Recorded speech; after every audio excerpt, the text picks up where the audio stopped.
اعوذ باللہ من الشیطان الرجیم بسم اللہ الرحمن الرحیم قل ارأيتم ما انزل الله لكم من رزق فجعلتم منه حراما وحلالا قل الله أذن لكم أم على الله تفترون وما ظن الذين يفترون على الله الكذب يوم القيامة إن الله لذو فضل على الناس ولكن أكثرهم لا يشكرون صدق الله العظيم۔ حمد و ثناء رب کریم اور درود و سلام بر سید الانام کے بعد سورۃ یونس کی آیت نمبر 59 اور 60 تلاوت کی گئی ہیں، تو 11ویں پارے کے 11ویں رکوع میں ہے۔ اس سے پہلی آیات بینات میں فرمایا گیا کہ اے لوگو، تمہارے پاس ہمارے رب کی طرف سے واعظ و نصیحت آ گئی ہے، شفا تمہارے واسطے، سینے کے بیماریوں کی شفا آ گئی ہے، قرآن پاک، دین حق اور ہدایت اور رحمت کا سامان آ گیا ہے مومنین کے لیے، ایمان لائے اس کے واسطے خصوصی طور پر ہدایت اور رحمت ہے۔ اور فرما دیجئے محبوب، اللہ تعالیٰ کا فضل ملے، اس کی رحمت ملے، اس پر خوشی مناؤ، اور یہ تمہارے جمع کر کے مال رکھنے سے یہ خوشی منانا زیادہ افضل ہے، بہتر ہے۔ آپ فرمایا کہ قل ارأیتم ما انزل اللہ لکم من رزق، ذرا بتاؤ تو صحیح، دیکھو تو ذرا غور تو کرو، جو اللہ تعالیٰ نے تمہارے واسطے رزق اتارا ہے، یعنی رزق کا سامان پیدا کیا ہے، جانور حلال تمہارے واسطے پیدا فرمائے ہیں، دیگر کھانے کے سامان تمہارے واسطے، ہمارے کھانے جو تم تیار کرتے ہو اللہ نے پیدا فرمائے حلال تمہارے واسطے۔ جعلتم منہ حرام و حلالا، وہ اپنے پاس سے ہی تم اسے حلال اور حرام قرار دیتے ہو، کسی کو حلال کو حرام قرار دیتے ہو، کسی حلال کو حرام، حرام کو حلال، یہ اپنے آپ تم قرار دیتے ہو بغیر کسی دلیل کے، بغیر حکم الہی کے۔ یہ عرب میں رواج تھا، بت پرستوں کا بالخصوص، کچھ جانوروں کو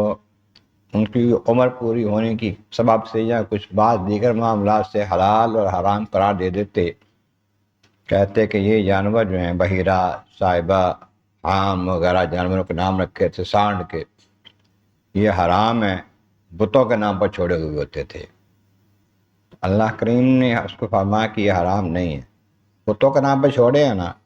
ٹھیک ہے، جب ذبح کرو اللہ کا نام لے کر ذبح کرو، حلال ہے۔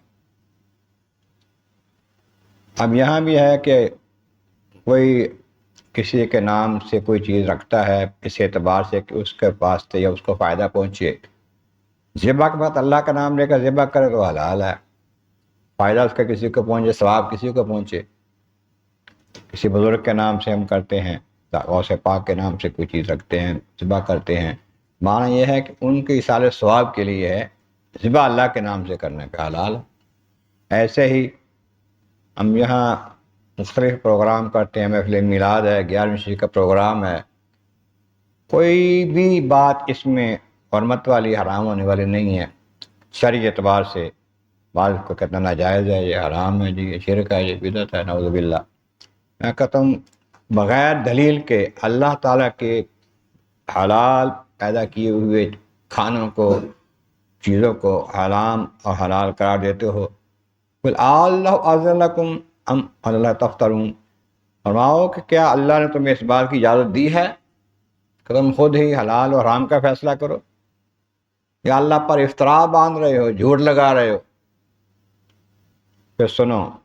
ما ظن الذین یفترون علی اللہ الکذب یوم القیامہ، یہ جو اللہ پر جھوٹ باندھتے ہیں، اللہ کے حلال قرار دیے ہوئے کو حرام قرار دیتے ہیں، اللہ کا نام لگاتے ہیں کہ اس نے حرام قرار دیا ہے، قیامت کے دن ان کا کیا حال ہوگا؟ جب قیامت کے دن ان کو میدان محشر میں پیش کیا جائے گا کہ بتاؤ اللہ تعالیٰ کے حلال قرار دیے ہوئے کو، حلال کھانے کو تم نے حرام قرار دیا، وجہ بتاؤ، کیا جواب دیں گے؟ کچھ نہیں۔